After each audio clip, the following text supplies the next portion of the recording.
बॉलीवुड अदाकार शाहरुख खान की बेटी आर्यन खान को मुंबई क्रूज ड्रग केस में क्लीन चिट दे दी गई है। एनसीबी की तरफ से दाखिल की गई चार्जशीट में आर्यन खान का नाम शामिल नहीं है। सिर्फ 14 लोगों के खिलाफ चार्जशीट दायर की गई है। आर्यन समेत 6 लोगों को सबूत की कमी की वजह से क्लीन चिट दे दी गई है। एनसीबी इस चार्जशीट को कोर्ट रजिस्टर में जमा कराएगी। इस चार्जशीट की रजिस्ट्री से तस्दीक की जाएगी और फिर इस चार्जशीट को अदालत में जज के सामने पेश किया जाएगा। इस केस में कुल 20 मुलजमीन हैं, जिनमें से 18 जमानत पर बाहर हैं और 2 अब भी जेल में कैद हैं। जेल के अंदर मौजूद 2 मुलजमीन के नाम अब्दुल शेख और जुनैद यग्गोर हैं। चार्जशीट की कुल 10 जिल्दें हैं, जो 6000 सफ़ात पर मुश्तमिल है।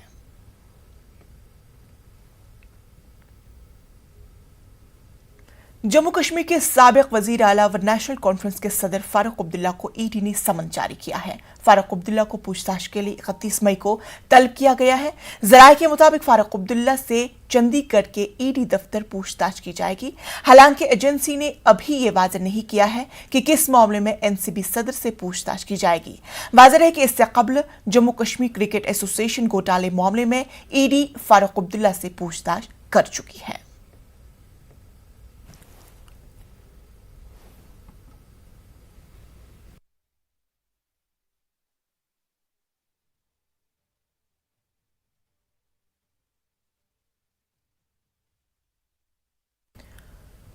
पुलिस ने अमरीन के कत्ल में मुलविस मिलिटेंटों को हलाक करने की बात कही है। अमरीन के अहल खाना का ताहम कहना है कि वो इस बारे में कुछ नहीं जानते हैं कि इसे किसने मारा था। अमरीन के वालिद का लगातार यही कहना था कि इंतजामिया की जानिब से उनसे मिलने के लिए कोई नहीं आया। उन्होंने कहा कि अमरीन की उनका घर चलाती थी, इसीलिए अब उन्हें माकूल मुआवजा मिलना चाहिए। इस हमले में फरहान नामी 10 साला बच्चा भी जख्मी हुआ था। फरहान ने न्यूज़ 18 उर्दू से बातचीत की। मुझे पहले अपना नाम बताओ। मेरा नाम है फरहान। फरहान, किस तरह ये वाक़ा हुआ? क्या मतलब आपने कितने बंदे देखे? मुझे पहले दुकान पे जाना था। मुझे आपने दादू ने दिया 50 रुपये, बोला 20 में आपने ले लाना और 20 में 4 बिस्किट लाना और 10 वापस लाना। मैं जब निकला वहाँ से दो लड़के आए। एक तो उनका सड़क पे वो वही था, 2 हमारे घर आए, वो यहाँ पर थे। उन्होंने बोला अपनी मौसी को बुलाओ। मैं जब अंदर गया, मैंने मौसी को बुलाया। वो पहले तो दरवाजे पे थी। पहले तो उन्होंने उसे शक नहीं किया। पहले बोला उनको बड़गाम में शूटिंग है, आप आ सकती हो। उन्होंने बोला नहीं, मैं नहीं आ सकती, मैं बीमार हूँ। वो आगे आई। उन्होंने बोला, मेरी मौसी ने बोला उनको, आप कौन हो? उन्होंने उसी समय गन निकाला। उन्होंने पहले तो एक फायर किया यहाँ पर उनको, फिर वो अंदर भागी, फिर वहाँ से किया दूसरा फायर, वो दरवाजे से टकरा गई, फिर वो नीचे गिर गई। मुझे नहीं पता मुझे कहाँ से आया फायर। आप कहाँ पर थे उस टाइम? कहाँ पर थे आप? मैं वहाँ पर था। ठीक, तो आपने देखा, वो चेहरा देखा, वो कौन बंदे थे वो? नहीं, मुझे अभी याद नहीं है आपको? मुझे बताइए, जो पुलिस ने दावा किया उन्होंने दोनों उन मिलिटेंटों को मारा है, आपको लगता है यही वो दोनों थे? मुझे कहाँ मारा? ये ऊँची बोरा में मारा, दूसरे डिस्ट्रिक्ट में। हमको क्या पता है वही लोग है, कौन है, क्या है, हमको क्या पता है। आपने उस वक्त किसी का चेहरा देखा था शाम को? मैं कमरे में, यही बच्चा आया, मैं कमरे में तो आने को मारा।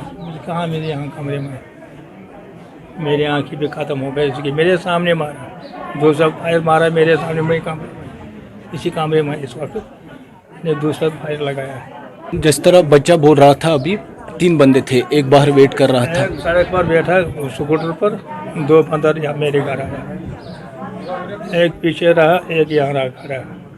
अच्छा, कल आप जब हमारे साथ बात कर रहे थे, आपने तब बोला था एडमिनिस्ट्रेशन की तरफ से कोई नहीं आया आपके पास? आप तक कोई खाली एसपी साहब रात 4 बजे आया और एसओसी साहब बड़गा 4 आया, बस इसके बाद कोई नहीं।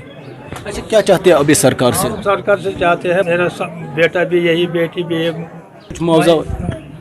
हाँ, मुआवजा देना जरूरी। मैं पत्थर पड़ गया, ज़मीन पर पड़ गया, मैं इंसाफ मांगूंगा, बस। इनके वालिद हैं अमरीन के, वो सरकार से अब मुआवजे की अपील कर रहे हैं ताकि उनको कुछ मदद हो सके। हालांकि उनका ये भी कहना है, जिस तरह से इन्होंने लगातार कर भी बात की थी, इनके पास एडमिनिस्ट्रेशन की जानिब से कोई इनके पास नहीं आया। न्यूज़ 18 नेटवर्क के लिए खुशरू बडगाम से मैं आबिद हुसैन। वहीं जम्मू कश्मीर के साबिक वजीर आला और पीडीपी सरबराह महबूबा मुफ्ती ने बडगाम में मकतूल टीवी अदाकारा अमरीन के अहल खाना से मुलाकात की और ताज़ियत पेश की। इस मौके पर उन्होंने कहा कि जम्मू कश्मीर में सूरत हाल खराब हो रही है, हर रोज बेगुनाह लोग मारे जा रहे हैं। कि जम्मू कश्मीर में बेगुनाहों का, खासकर कश्मीरियों का, चाहे वो राहुल भट्ट हो, चाहे शोएब गनाई हो, चाहे वो सैफुल्लाह कादरी हो और आज हमारी बच्ची अमरीना भट्ट हो, तो ये तो एक रोज का मामूल बन गया है। और जो मरकजी सरकार है वो जूं की तू है, उनकी जो उनकी मस्कुलर पॉलिसी है, दबाव की पॉलिसी है, दोन्स की पॉलिसी है, उसका ये नतीजा है कि दिन ब दिन जम्मू कश्मीर में हालात बेहतर होने के बजाय बिगड़ रहे हैं, खराब हो रहे हैं। और वो पूरी दुनिया में ये चिल्लाते हुए फिरते रहते हैं कि जम्मू कश्मीर में सब ठीक ठाक हो गया। जम्मू कश्मीर में कुछ ठीक ठाक नहीं हुआ। जम्मू कश्मीर में रोज बेगुनाहों की हलाकतें हो रही हैं। जम्मू कश्मीर में रोज कश्मीरियों का खून बहाया जा रहा है। और अनफॉर्चुनेटली जो मरकजी सरकार है, जो बीजेपी सरकार है, जम्मू कश्मीर के मसले को एक तो सिक्योरिटी और मजहबी बेसिस पे इसको देख रही कि एक मुस्लिम मेजॉरिटी स्टेट है इसलिए मरते हैं लोग तो मरने दो। तो मुझे लगता है कि इससे हालात सुधरने के बजाय खराब हो रहे हैं। ये तो बड़ी अजीब बात है कि जब भी कोई हादसा हो जाता है उसके 12 घंटे 24 घंटे के अंदर अंदर कहा जाता है कि जिसने ये हादसा किया उनको हमने मारी। इसके बारे में मैं ज्यादा कुछ कह नहीं सकती। एक बच्ची थी, अपने रोजगार का इंतजाम कर रही थी, अपने बाप को पाल रही थी, अपने फैमिली को पाल रही थी। तो मैं समझती हूँ कि रोजगार के लिए घर से निकलना, मेहनत करना, और ऐसे में कोई मारा जाता है तो हमारे में तो कहते हैं वो शहीद है। वजीर आजम नरेंद्र मोदी ने दिल्ली के प्रगति मैदान में मुल्क के सबसे बड़े ड्रोन फेस्टिवल का इफ्तिताह किया। पीएम मोदी ने यहां ड्रोन नुमाइश देखी और इस टेक्नोलॉजी का इस्तेमाल करने वाले लोगों से मुलाकात की। इस मौके पर पीएम मोदी ने खिताब करते हुए कहा कि पहले टेक्नोलॉजी का खौफ दिखाया जाता था, लेकिन हमने इसे अवाम तक पहुंचाने का काम किया। पीएम ने कहा कि आज हिंदुस्तान एक स्टार्टअप पावर के तौर पर ड्रोन टेक्नोलॉजी में तेजी से आगे बढ़ रहा है। वहां भी आसानी से आ जा सकता है। साथियों, इस महोत्सव में देश के अलग अलग हिस्सों से आए हमारे किसान भाई बहन भी हैं, ड्रोन इंजीनियर भी हैं, स्टार्टअप्स भी हैं, विभिन्न कंपनियों के लीडर्स भी यहां मौजूद हैं। साथियों, ड्रोन टेक्नोलॉजी को लेकर भारत में जो उत्साह देखने को मिल रहा है वो अद्भुत है। ये जो ऊर्जा नजर आ रही है वो भारत में ड्रोन सर्विस और ड्रोन आधारित इंडस्ट्री की लंबी छलांग का प्रतिबिंब है। ये भारत में एम्प्लॉयमेंट जनरेशन के एक उभरते हुए बड़े सेक्टर की संभावनाएं दिखाती है। आज भारत स्टार्टअप पावर के दम पर दुनिया में ड्रोन टेक्नोलॉजी का सबसे बड़ा एक्सपर्ट बनने की ओर तेज गति से आगे बढ़ रहा है। साथियों, ये उत्सव सिर्फ एक टेक्नोलॉजी का नहीं बल्कि नए भारत की, नए गवर्नेंस का, नए प्रयोगों के प्रति अभूतपूर्व पॉजिटिविटी का भी उत्सव है। संयोग से 8 वर्ष पहले यही वो समय था जब भारत में हमने सुशासन के नए मंत्रों को लागू करने की शुरुआत की थी। मिनिमम गवर्नमेंट, मैक्सिमम गवर्नेंस के रास्ते पर चलते हुए ease of living, ease of doing business को हमने प्राथमिकता बनाया। हमने सबका साथ सबका विकास के मंत्र पर चलते हुए देश के हर नागरिक, हर क्षेत्र को सरकार से कनेक्ट करने का रास्ता चुना। मध्य प्रदेश में बल्दिया और पंचायत इंतखाबात को लेकर सुप्रीम कोर्ट के अहकाम के बाद रिजर्वेशन का अमल मुकम्मल किया जा चुका है। बल्दिया और पंचायत की तारीख का किसी भी वक्त ऐलान किया जा सकता है। वहीं दूसरी जानिब वोटर लिस्ट में नाम काटने के मामले को लेकर बीजेपी ने इलेक्शन कमीशन से मुलाकात करके इसे दुरुस्त करने का मुतालबा किया। वहीं दूसरी जानिब कांग्रेस ने वोटर्स लिस्ट के मामले में बीजेपी के इलेक्शन कमीशन से मुलाकात को लेकर अपने सख्त रद्द-ए-अमल का इजहार किया। कांग्रेस का कहना है कि सूबे में सरकार बीजेपी की है और वोटर्स लिस्ट से नाम काटने का बहाना बनाकर बीजेपी एक बार फिर इंतखाबात से भागना चाहती है। अभी हमने निर्वाचन आयुक्त महोदय से मुलाकात की है। नगरीय निकाय की जो सूचियां प्रकाशित हुई हैं अभी उनमें भारी विसंगतियां हैं। 5-5, 6-6 हज़ार नाम एक विधानसभा में काटे गए हैं। उसका मैंने बूथ वाइज भी उदाहरण हमने दिया है उनको, और काटने का पूछने पर कोई आधार नहीं बताया जा रहा है। कई बार कह रहे हैं वो कंप्यूटर में कट गए हैं, तो आखिर नाम अगर कटे हैं तो उसका आधार बताना ये नियम भी है। तो हमने कहा है कि ये सूचियों को देख लिया जाए कि आखिर क्यों मतदान निष्पक्ष होना है तो मतदाता सूची निष्पक्ष होना जरूरी है। वो सूचियां देखी जाएं, उनमें आपत्तियां जो है उनको ठीक कराई जाए, उनका प्रकाशित करके जनता के लिए एक बार फिर अवसर दिया जाए कुछ दिन का, और फिर फाइनल प्रकाशित किया जाए। बूथों की सूची भी जारी कर दी जाए और BLO जो हैं अधिकृत तो उसकी सूची भी पब्लिक के लिए भी जारी कर दी जाए, ताकि अगर किसी को कोई आपत्ति है तो वो उसको निराकरण करा सके। आयुक्त महोदय ने हमें विश्वास दिलाया है कि ये सब वो ठीक कराएंगे और उसके बाद ही चुनाव करेंगे। मतदाता सूचियों पर विवाद उठाकर चुनाव को आगे बढ़ाने की जो चाल चली गई है, उससे लगता है कि भारतीय जनता पार्टी घबराई हुई है और उसको अपनी जो है प्रत्याशित हार दिखाई पड़ रही है। अगर जो है मतदाता सूचियों में कोई कमी है तो सरकार किसकी है? ये तो सब बीजेपी ने ही तैयार करवाएंगे। तो नाज़रीन, इसी के साथ वक्त हुआ छोटे से वक्फे का। बने रहे न्यूज़ 18 उर्दू के साथ।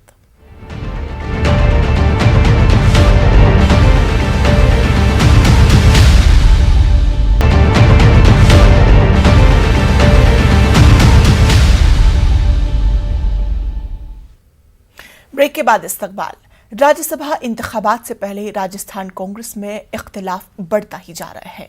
बेगो MLA राजेंद्र बेधोड़ी के इल्जामात और यूथ कांग्रेस के रियासती सदर गणेश घोगर के इस्तीफे को लेकर पार्टी पहले ही मुश्किल में थी। रियासती वजीर खेल अशोक चंदना ने इस्तीफे की पेशकश ने रही सही कसर पूरी कर दी। अशोक चंदना ने अपने ट्वीट में सीधे तौर पर वजीर आला के सेक्रेटरी पर उनके कामों में मुदाखलत का इल्जाम लगाया। उन्होंने कहा है कि उनके तमाम महकमों का चार्ज CM के सेक्रेटरी कुलदीप रानका को ही सौंप दिया जाएगा। चंदना के इस ट्वीट के बाद कांग्रेस के अंदर हलचल मच गई है। अपोजिशन बीजेपी पर तंज कर रही है।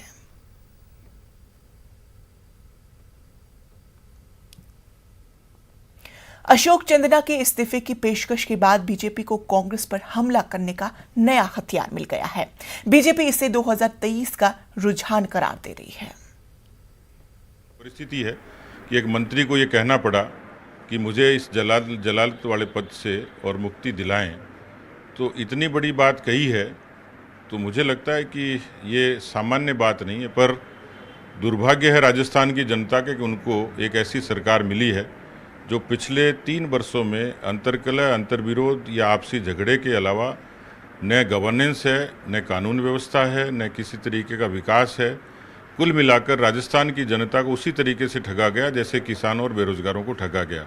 देखिए, अशोक गहलोत ये दूसरी ऐसी सरकार है इनकी तीसरे कार्यकाल के बाद में कि जब ये अल्पमत की सरकार का नेतृत्व कर रहे हैं, और ऐसा लगता है कि पार्टी के भीतर भी वो भरोसा खो चुके हैं। तीसरी बात यह है कि उनको अपनी पार्टी के नेताओं और कार्यकर्ताओं पे भरोसा कम है, ब्यूरोक्रेसी पे भी ज़्यादा है। मुझे अफसोस इस बात का है कि मुख्यमंत्री जी का ट्वीट मैंने देखा जिसमें वो कहते हैं कि उनके सहयोगी मंत्री अशोक चांदना के बयान पर कोई गंभीरता से लेने की आवश्यकता नहीं। उन पर काम का अत्यधिक भार है, इसलिए उन्होंने ऐसी बात कह दी। कहाँ से चालू हो कहाँ ख़त्म हो, ये अंतर्द्वंद इतना बढ़ गया है कि प्रतिदिन अखबार की सुर्खियों में रहता है।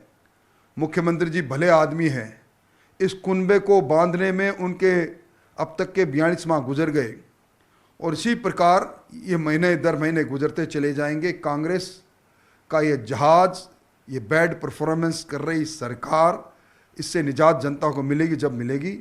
मैंने इस प्रकार की आपाधापी का वातावरण आज तक नहीं देखा। राजस्थान में 2023 के होने वाले चुनाव के रुझान अब आना शुरू हो चुके हैं। पहले कांग्रेस के यूथ अध्यक्ष गणेश घोगरा और अब अशोक चांदना के द्वारा जिस तरीके से मुख्यमंत्री जी को कहा है कि मुझे जिम्मेदारी से मुक्त किया जाए और सारा का सारा चार्ज कुलदीप राठौर जी को दे दिया जाए। निश्चित रूप से आने वाले समय के अंदर कांग्रेस के नेता भी ये मान चुके हैं कि हमारी 2023 के अंदर गिनी चुनी सीटें आने की संभावना है और अब प्लान का दौर शुरू होने वाला है। कुछ दिनों बाद में रुझान और तेजी से आपको दिखाई। बीजेपी के राज्यसभा एमपी करोड़ी लाल मीणा ने न्यूज 18 से बातचीत के दौरान कहा कि कांग्रेस का जहाज 2023 में डूबने वाला है।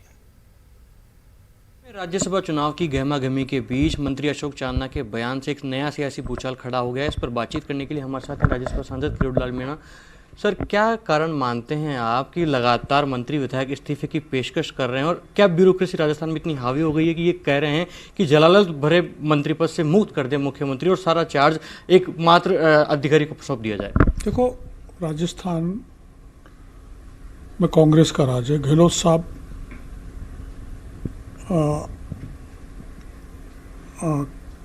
मैं राज्य में घने एमएलए, कई मंत्री समय समय पर अपना असंतोष प्रकट कर चुके हैं और आपने देखा कि चाहे वो विधुड़ी हो, राजेंद्र विधुड़ी, चाहे वो अपना अशोक चांदना जी हो, चाहे विश्वेंद्र जी हो और कुछ दिन पहले गणेश घोगरा ने भी धरना ही दे दिया था। तो ऐसा लगता है कि कांग्रेस में सिलेक्टिवली कुछ लोगों को तंग किया जा रहा है। ऐसे विधायक भी बहुत सारे हैं जो उस विधानसभा क्षेत्र के वो मुख्यमंत्री हैं, वो जो चाहते हैं वो अफसर लगता है, चाहे जब हटा देते हैं और इसके कारण निरंकुशता बढ़ी है। केवल कंट्रोल है तो उन सिलेक्टिव विधायकों का है जिनके मन माफिक अधिकारी लगते हैं। भारी भ्रष्टाचार फैल रहा है और ऐसे लोग भी अशोक चांदना जैसे, राजेंद्र गुढ़ा जैसे, जो ऐसा लगता है कि कुछ सिलेक्टिव लोगों को सरकार द्वारा, मुख्यमंत्री द्वारा तंग किया जा रहा है और इस कारण ये स्थिति बनी है कि ब्यूरोक्रेट्स और राजनेताओं में टकराट की स्थिति पैदा हो गई है। इसके कारण राज्य में असंतोष का माहौल है, तनाव का माहौल है, ब्यूरोक्रेसी बेलगाम भी है और कुछ एमएलए बेलगाम भी हैं और कुछ चुनिंदा एमएलए और मंत्रियों पर मुख्यमंत्री जी नियंत्रण कर रहे हैं और नियंत्रण के कारण वो परेशानी में है। उनको अधिकारी काम नहीं करने दे रहे। तो ऐसा नहीं होना चाहिए। मुख्यमंत्री जी सिलेक्टिवली कुछ लोगों के खिलाफ कार्रवाई कराते हैं। प्रतिपक्ष के खिलाफ कार्रवाई करो तो समझ में आता है, लेकिन अपनी पार्टी के लोगों के खिलाफ ऐसे अफसर लगा देते हैं जो उनको काम नहीं करने देते, उनको परेशानी का सामना करना पड़ रहा है, जिसका परिणाम ये है कि अशोक चांदना जैसे को इस्तीफे की पेश करनी पड़ी है। वहाँ ब्यूरोक्रेसी की दखलंदाजी ज़्यादा है। ऐसे बहुत से विधायक हैं जो हमारे भारतीय जनता पार्टी के बड़े नेताओं के संपर्क में, स्टेट लीडर्स के संपर्क में हैं और चौथी सीट पर जबरदस्त टक्कर होगी और ऐसा लगता है कि असंतोष, भारतीय जनता पार्टी तो इस असंतोष को फैला नहीं रही, अपने आप पनप रहा है और वैसे असंतुष्ट सारे लोग इस जहाज को, कांग्रेस को डुबो ही देंगे और भाजपा की सीट आ जाएगी, ऐसा लग रहा है। राज्यसभा सांसद किरोड़ीलाल मीणा खास बातचीत में न्यूज 18 से कह रहे हैं कि कांग्रेस पार्टी का जो असंतोष पनप चुका है, उपज चुका है, उसका फायदा भारतीय जनता पार्टी को राज्यसभा चुनाव में मिल सकता है और जो चौथी सीट है जिस पर कांटे की टक्कर है उस पर भी भारतीय जनता पार्टी के जो प्रत्याशी होंगे उसको जीत मिल सकती है। कैमरा पर्सन फिरोज के साथ लखवीर सिंह शेखावत, न्यूज 18 दिल्ली। वहीं अशोक चंदना के इल्जामात पर गहलोत काबीना में शामिल वज़रा का मिलाजुला रद्दअमल सामने आया है। पॉलिटिक्स तो वॉर है और वॉरियर के रूप में काम करना पड़ता है हर एमएलए को, हर मिनिस्टर को। जो जिंदा दिली के साथ लड़ने की, भिड़ने की, मरने की ताकत रहेगा वही जनता में जगह बना पाएगा। जनता को कोई मतलब नहीं है, जनता को रिजल्ट चाहिए। सवाल कांग्रेस बीजेपी का नहीं है, कांग्रेस का जनप्रतिनिधि हो चाहे बीजेपी का जनप्रतिनिधि हो, जो अपनी बात खुलकर नहीं कह सकता, जो अपने अधिकार के लिए नहीं लड़ सकता, तो दूसरे को अधिकार कैसे दिलाएगा। ऐसे में यदि अपने अधिकार को लेकर अशोक चांदना ने ये बात कही है तो मैं उसको खंडन करूं, वो गलत बात है। वो क्या कारण है, उनके मन में क्या दुख है, तो उन्होंने अपने अधिकार का सवाल उठाया है और उस सवाल को सुनना समझना एक परिवार की मॉरल ड्यूटी है। और खुद चीफ मिनिस्टर बहुत सीनियर लीडर हैं, तो उनकी बात उन्होंने अपने परिवार में उठाई है और उन्होंने ट्वीट कर दिया, ये कुछ ज्यादा हो गया। लेकिन फिर भी उनका सम्मान रखना और उनकी बात को समझकर और भविष्य में इस तरह की बात नहीं हो, कोई भी इस तरह का सवाल खड़े तो उनको दूर करना। मैं ये कह सकता हूं कि मुझे मेरे विभाग में आज तक ऐसा महसूस नहीं हुआ कि हमको कोई काम करने में तकलीफ हो रही है। मैं किसी पे कोई टिप्पणी नहीं करना चाहता, लेकिन मैं मान के चलता हूँ कि राजस्थान में मुख्यमंत्री अशोक गहलोत जी के नेतृत्व में कांग्रेस की सरकार शानदार काम कर रही है और ये जनता जनहित में किए जा रहे काम ये लगातार और आगे बढ़ते रहेंगे और हम सब जनता की सेवा कर सकेंगे। दूसरी जानिब वजीर आला अशोक गहलोत का कहना है कि अभी इस जमीन में अशोक चंदना ने कोई बातचीत ही नहीं की। हिंदुस्तान में पहली बार राजस्थान में जो बजट की घोषणा को करने का जो अभियान चल रहा है वो इतिहास बनाएगा। करीब 30 लाख से ज़्यादा लोग गांव-गांव में खेलेंगे, चाहे कबड्डी हो, वॉलीबॉल हो, जो भी खो खो हो, तो इतना बड़ा भार उनके ऊपर आएगा। तो नाजरीन, बुलेटिन में फिलहाल इतना ही, लेकिन आप देखिए क्रिप्टो की समझ।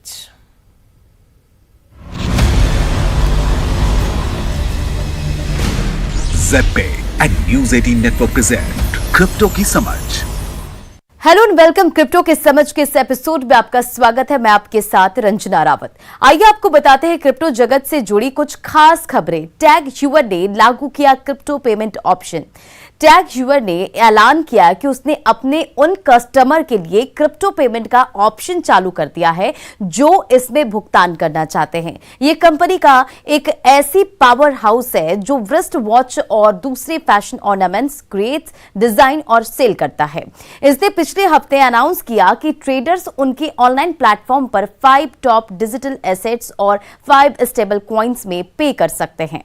टैग ह्यूअर ने बताया कि उसने बिटपे के साथ एक समझौता किया है जो सभी क्रिप्टो रिलेटेड ट्रांजैक्शन के लिए कंपनी का फैसिलिटेटर होगा। वॉच मेकिंग कंपनी ने यह भी कहा कि यह वेब3 सेक्टर में ग्रैंड एंट्रेंस का संकेत भी देता है और फर्म ने यह भी कहा कि वो फिलहाल अपने यूजर को फुल क्रिप्टो सर्विस प्रोवाइड करने के लिए ब्लॉकचेन जैसी टेक्नोलॉजीज का लाभ उठाने के बेहतर तरीके तलाश कर रही है। कंपनी का एनएफटी सेक्टर में जाने का भी प्लान है और फर्म को लगता है कि वेब3 में आना उनके लिए एक बढ़िया कदम साबित होगा। टैग ह्यूअर ने यह भी कहा कि उनके यूजर्स डिजिटल एसेट्स के जरिए जितना चाहे खर्च कर सकते हैं। हालांकि वे चाहते हैं कि पर ट्रांजैक्शन $10,000 से ज्यादा डिजिटल एसेट्स में खर्च किया जाए। ओपनसी लॉन्च करेगा C port market place protocol non fungible token marketplace OpenSea ने एनएफटी को सेफली और एफिशिएंटली खरीदने और बेचने के लिए एक वेब3 मार्केटप्लेस प्रोटोकॉल लॉन्च करने की घोषणा की है। ओपनसी ने कहा कि मार्केटप्लेस प्रोटोकॉल सीपोर्ट यूजर्स को एथर यानी कि ETH जैसे पेमेंट टोकन्स के अलावा दूसरे एसेट्स के बदले एनएफटी खरीदने का विकल्प देगा। इसके अलावा सीपोर्ट यूजर्स ये भी बता सकते हैं कि वे ऑफर करते समय कौन से क्राइटेरिया चाहते हैं, जैसे एनएफटी आर्ट वर्क या पीसेस पार्ट ऑफ कलेक्शन। जब तक कि राशि ओरिजिनल ऑफर से अधिक ना हो, प्लेटफॉर्म टिपिंग का सपोर्ट करेगा। ओपनसी सीपोर्ट प्रोटोकॉल को कंट्रोल या ऑपरेट नहीं करता है, वो सिर्फ इस शेयर प्रोटोकॉल के टॉप यूजर में से एक है। एथेरियम को फाउंडर वितालिक बुटेरिन अब अरबपति नहीं। एथेरियम के को फाउंडर वितालिक बुटेरिन ने पिछले दिनों ट्वीट किया कि वो अरबपति नहीं रहे। 2014 में ब्लॉकचेन नेटवर्क की स्थापना करने वाले बुटेरिन ने नवंबर 2021 में लगभग $4,800 के डॉलर के उच्च स्तर पर पहुंचने के बाद से अपने एथर टोकन को 59% तक गिरते देखा है। उनकी होल्डिंग्स $1.5 बिलियन थी और एक ट्वीट में बुटेरिन ने कहा कि कई बार आप खुद के भरोसे पर ही खरे नहीं उतरते और ऐसे में यह स्वीकार करना जरूरी है कि आपने जरूर कुछ गलत किया। हालांकि उन्होंने ट्रोलर्स को यह भी बताया कि वे मानते हैं कि इथेरियम कोई गलती थी। तो क्रिप्टो के समझ के इस एपिसोड में आज के लिए बस इतना ही। क्रिप्टो से जुड़ी कुछ और खबरों और जानकारियों के साथ नेक्स्ट वीक फिर आपसे होगी मुलाकात। Till then take care, bye.